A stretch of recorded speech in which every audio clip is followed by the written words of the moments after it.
이 이야기를 시작하기 전에 잠시만 말씀드리겠습니다. 이 채널은 실제 삶의 선택과 그 결과를 기록하는 공간입니다. 이런 이야기가 도움이 되신다면 구독과 좋아요, 그리고 알림 설정으로 함께해 주시면 앞으로의 이야기를 전하는 데 큰 힘이 됩니다. 그럼 지금부터 한 사람의 인생이 담긴 이야기를 조용히 시작해 보겠습니다. 저는 은행에서 30년 가까이 근무했습니다. 말년에는 지점장을 거쳐 본점 임원 자리까지 올랐습니다. 많은 사람들이 안정된 인생이라고 말했고 저 역시 그렇게 믿고 살았습니다. 매달 들어오는 급여, 정기적으로 쌓이는 퇴직연금, 주변의 존중은 제 삶을 단단하게 받쳐주는 기둥처럼 느껴졌습니다. 그러나 그 기둥은 생각보다 쉽게 흔들렸습니다. 어느 날 인사부서로부터 조용한 연락을 받았습니다. 조직 슬림화와 세대교체, 그리고 명예퇴직 제안이었습니다. 이미 결정된 수순이라는 것을 저는 그 자리에서 느꼈습니다. 남을 수도 있었지만 더 이상 쉴 건 없는 임원으로 버티는 선택은 제 자존심이 허락하지 않았습니다.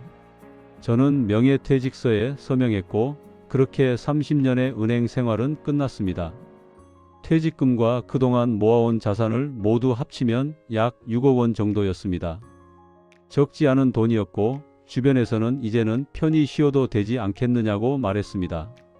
하지만 저는 평생 조직 안에서만 살아왔고 아무 일도 하지 않는 노후를 상상할 수 없었습니다. 무엇보다 현역이라는 정체성을 잃는 것이 두려웠습니다. 은행에서 명예퇴직을 결정한 이후 저는 창업을 선택하기까지 약 6개월의 시간을 보냈습니다. 그 시간 동안 가장 많이 들여다본 것은 숫자였습니다. 평생 숫자로 평가받으며 살아왔고 숫자를 믿어왔기 때문에 저는 이번 선택 역시 숫자로 증명할 수 있다고 믿었습니다. 무인 스터디 카페를 처음 접한 것은 프랜차이즈 설명회였습니다. 본사는 전국 평균 데이터를 보여주며 설명했습니다. 평균 좌석 수 120석, 평균 좌석 가동률 65%, 1인 평균 월 이용료 18만원. 이 수치를 그대로 적용하면 월 매출은 약 1억 4천만 원이 나왔습니다.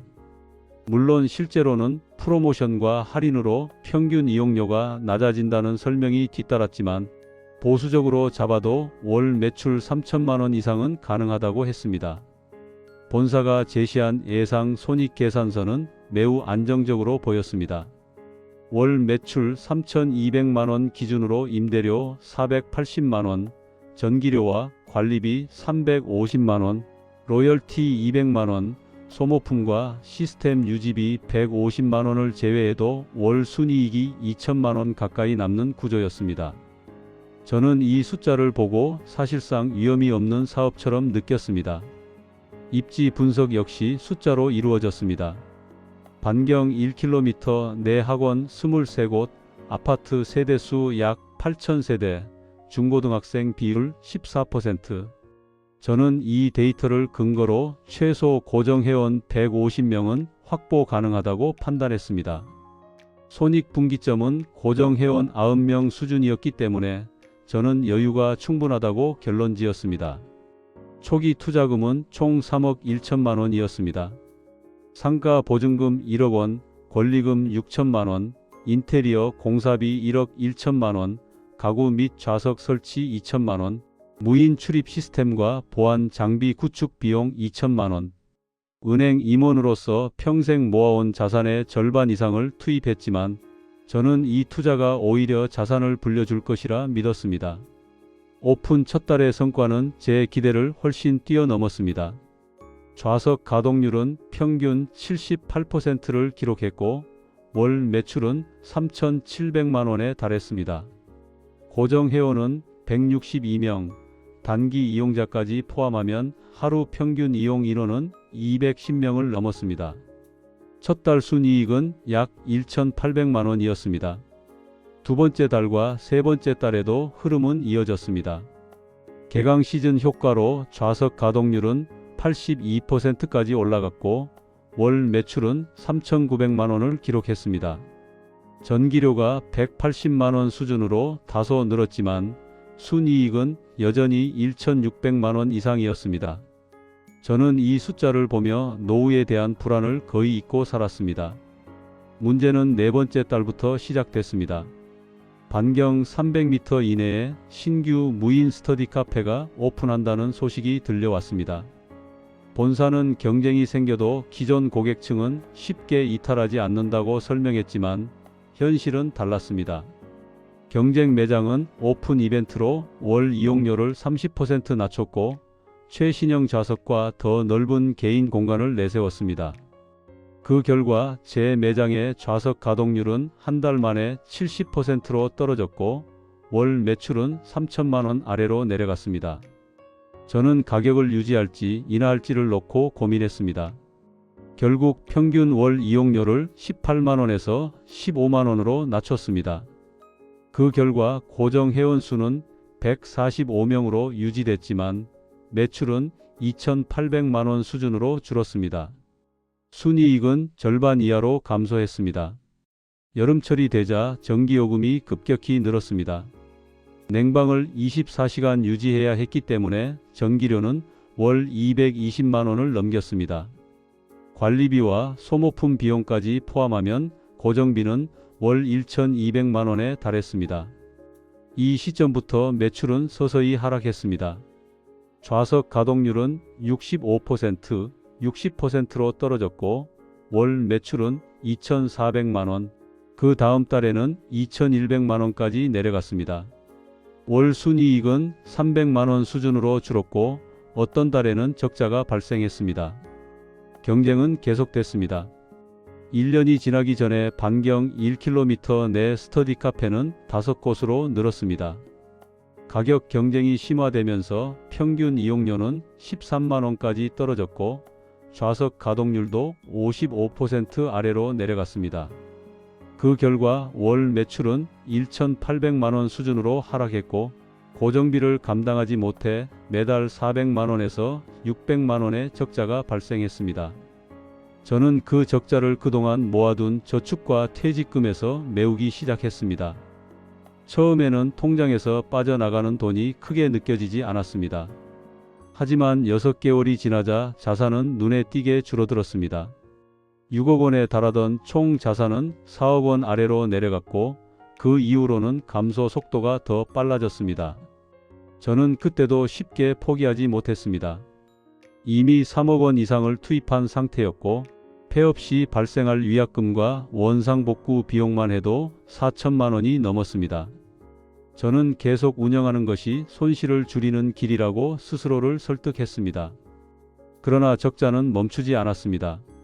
2년 차에 접어들면서 남은 자산은 2억 원 수준까지 줄어들었고 퇴직금 계좌의 잔고는 빠르게 바닥을 향해 가고 있었습니다.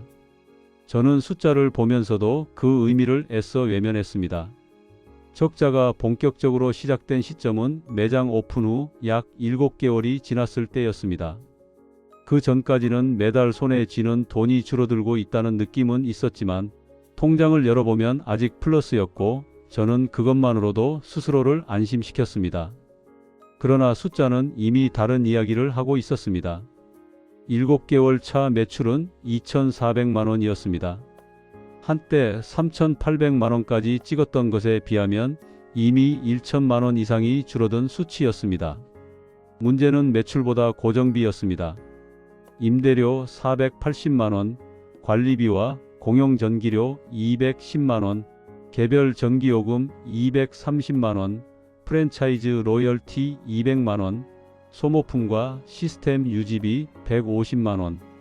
여기에 카드 수수료와 각종 세금까지 더하면 월 고정비만 약 1,400만 원이었습니다. 남는 돈은 1천만 원 남짓이었고 여기서 제 생활비와 예비비를 제하면 사실상 여유는 거의 없었습니다. 8개월 차에는 상황이 더 나빠졌습니다. 경쟁 매장이 공격적인 할인 이벤트를 시작하면서 고정 회원이 12명 줄었습니다. 매출은 2,200만 원으로 떨어졌고 순이익은 500만 원 수준까지 내려갔습니다. 이때부터 저는 처음으로 퇴직금 통장에서 돈을 꺼내 쓰기 시작했습니다. 이번 달만 넘기면 다시 올라갈 거야 라는 말이 입버릇처럼 나왔습니다. 9개월 차 여름 성수기가 끝나자 상황은 급격히 기울었습니다. 좌석 가동률은 60% 아래로 떨어졌고 매출은 2천만 원 선을 간신히 유지했습니다. 하지만 전기요금은 오히려 더 늘어 250만 원을 찍었습니다. 냉방을 줄이면 바로 불만이 쏟아졌고 리뷰 평점이 떨어질까 두려워 조치를 취하지 못했습니다. 그달 순손실은 약 150만 원이었습니다. 제 인생에서 처음으로 장사를 해서 손해를 본 달이었습니다. 아내는 그때부터 표정이 달라지기 시작했습니다. 저녁 식탁에서 매출 이야기를 꺼내면 한숨부터 쉬었습니다. 이제 그만 정리하면 안 돼? 라는 말이 처음 나왔던 것도 그 무렵이었습니다. 저는 숫자를 들이밀며 아직 버틸 수 있다고 설명했습니다. 손익분기점이 얼마고 단기적인 하락일 뿐이라는 논리를 반복했습니다. 하지만 아내의 눈에는 제 말이 변명으로만 보였던 것 같습니다. 10개월 차 적자는 더 커졌습니다.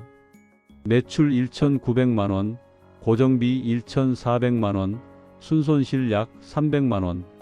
저는 그 손실을 메우기 위해 퇴직금 계좌에서 500만 원을 인출했습니다.